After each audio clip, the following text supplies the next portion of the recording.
ہمیں راستہ دکھایا ہے، ہمیں حکم دیا ہے۔ اللہ تعالیٰ فرماتا ہے والذین جاہدوا فینا لنہدینہم سبلنا، اور وہ لوگ جو ہم سے ملنے کی کوشش کرتے ہیں ہم ان کو ضرور اپنے رستوں کی طرف آنے کی توفیق بخشیں گے۔ بس اللہ سے ملنے کے لیے مجاہدہ کرنا اور کوشش کرنا ضروری ہے۔ اللہ تعالیٰ انہیں ہی اپنے راستوں کی طرف آنے کی رہنمائی فرماتا ہے جو خالص ہو کر اس کی طرف آنے کی کوشش کرتے ہیں۔ اللہ تعالیٰ انہی کو تقوی پر چلنے کی توفیق عطا فرماتا ہے جو خود بھی تقوی پر چلنے کی کوشش کرتے ہیں۔ اللہ تعالیٰ انہی کی طرف دوڑ کر آتا ہے جو کم از کم خود چل کر اس کی طرف آنے کی کوشش کرتے ہیں۔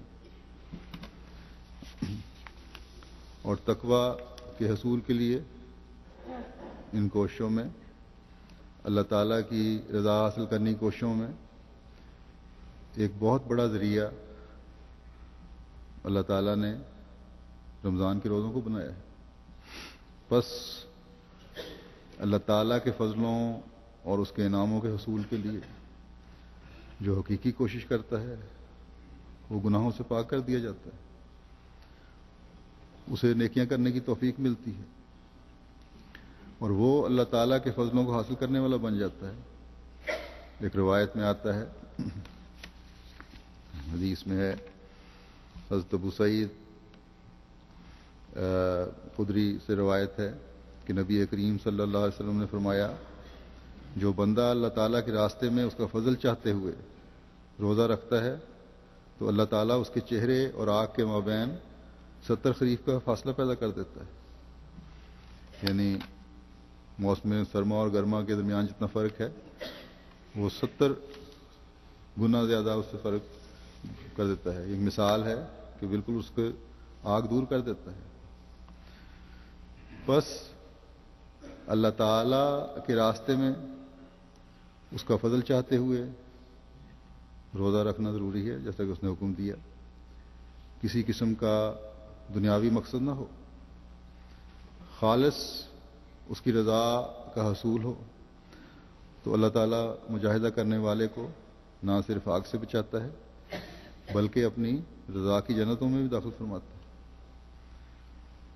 اس کو دین بھی ملتا ہے اور دنیا بھی ملتی ہے۔ حضرت مسیح موعود علیہ الصلوۃ والسلام فرماتے ہیں کہ خدا تعالیٰ کی طرف سعی کرنے والا کبھی بھی ناکام نہیں رہتا۔ اس کا سچا وعدہ ہے کہ الذین جاہدوا فینا لنہدینہم سبلنا، خدا تعالیٰ کی راہوں کی تلاش میں جو جویا ہوا، جس نے کوشش کی، وہ آخر منزل مقصود پر پہنچا۔ دنیاوی امتحانوں کے لیے تیاریاں کرنے والے، راتوں کو دن بنا دینے والے طالب علموں کی محنت اور حالت کو دیکھ کر ہم رحم کھا سکتے ہیں تو اللہ تعالیٰ جس کا رحم اور فضل بے حد اور بے انت ہے اپنی طرف آنے والے کو ضائع کر دے گا؟ ہرگز نہیں، ہرگز نہیں۔ اللہ تعالیٰ کسی کی محنت کو ضائع نہیں کرتا۔ بس یہ موقع دیا ہے اللہ تعالیٰ نے ہمیں اس مہینے میں داخل کیا ہے۔ اللہ تعالیٰ نے ہمیں اپنے فضل سے، جس میں روزہ رکھنے والوں کے لیے، ان روزہ رکھنے والوں کے لیے جو خالصتاً اللہ تعالیٰ کی رضا کے حصول کے لیے روزہ رکھتے ہیں، حضرت صلی اللہ علیہ وسلم کے ارشاد کے مطابق ایک اور جگہ حدیث میں روزہ ڈھال بن جاتا ہے۔ بندے اور آگ کے درمیان روزہ ایک ڈھال بن جاتا ہے۔ روزہ اللہ کے بندے اور آگ کے درمیان ایک مضبوط قلعہ اور حصار بن جاتا ہے جس کی دیواروں سے پاک ہو کر آگ کبھی اللہ تعالیٰ کے بندے کو جلا نہیں سکتی۔ یہ حدیث ایک ہے حدیث قدسی، یعنی حضرت صلی اللہ علیہ وسلم نے اللہ تعالیٰ کے حوالے سے بیان فرمایا کہ اللہ تعالیٰ فرماتا ہے کہ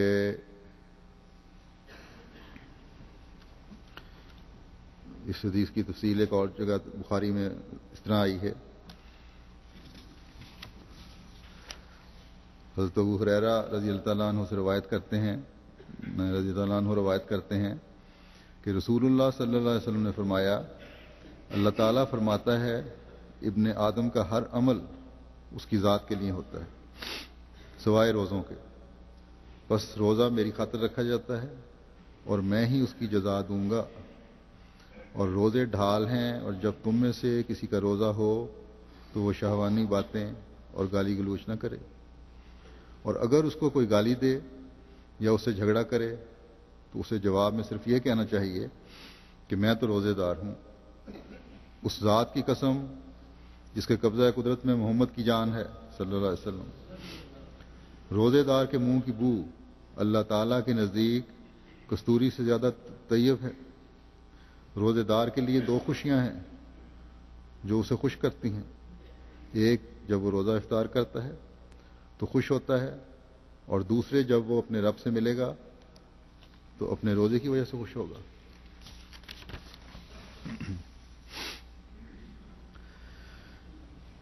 روزے کی جزا اللہ تعالیٰ نے خود اپنے پر لے لی ہے. ایک اور روایت میں آتا ہے کہ حضرت صلی اللہ علیہ وسلم نے فرمایا کہ روزہ ایک ایسا عمل ہے جو اللہ عز و جل کی خاطر رکھا جاتا ہے، اور روزہ رکھنے والے کا اجر صرف اللہ عز و جل کو ہی معلوم ہے. اللہ تعالیٰ نیکیوں کے بارے میں بتاتا ہے کہ میں 700 گنا تک اجر دیتا ہوں جو نیکیاں کرنے والے ہیں، اعمال صالحہ افضل لانے والے ہیں، اور اس سے بھی زیادہ بڑھا دیتا ہوں. تو روزوں کا اجر اس بیان کردہ حد سے بڑھ جانے والا ہے. کتنا بڑھاتا ہے یہ صرف اللہ تعالیٰ کی ذات کو پتہ ہے. جس طرح اللہ تعالیٰ کی ذات، اس کی صفات لامحدود ہیں، اسی طرح اللہ تعالیٰ کی جزا بھی لامحدود ہے. بس یہ انسانی تصور سے بھی باہر ہے کہ کتنا اجر ہوگا. حضرت صلی اللہ علیہ وسلم نے فرمایا کہ یہ اللہ تعالیٰ کو بھی پتہ ہے، لیکن بعض حدود اللہ تعالیٰ نے روزے کے ساتھ لگا دی ہیں کہ لامحدود اجر دینے کے لیے تمہیں اپنی حدوں میں بھی قائم رہنا ہوگا، ان احکامات کی تعمیل کرنی ہوگی. صرف فاقہ نہیں کرنا بلکہ کچھ مجاہدے کرنے ہوں گے، برائیوں کو چھوڑنا ہوگا جیسا کہ حدیث میں آیا. ہر قسم کے نفسانی اور شہوانی جذبات سے کنارہ کشی اختیار کرنی ہوگی، بلکہ جیسا کہ دوسری جگہ اللہ تعالیٰ نے فرمایا ہے کہ بعض جائز باتوں کو بھی خدا تعالیٰ کی خاطر چھوڑنا ہوگا. جب یہ حالت ہوگی تو وہ روزہ خدا تعالیٰ کی خاطر ہوگا. یہ برائیاں چھوڑنا ہی ہیں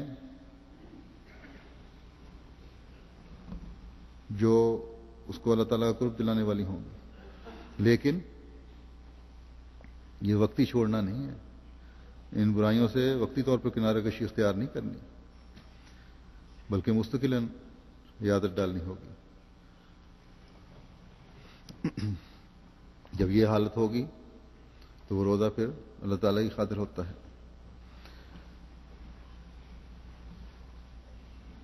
اللہ تعالیٰ جس کو انسان کی پتال تک کی خبر ہے، وہ دلوں کا حال جانتا ہے.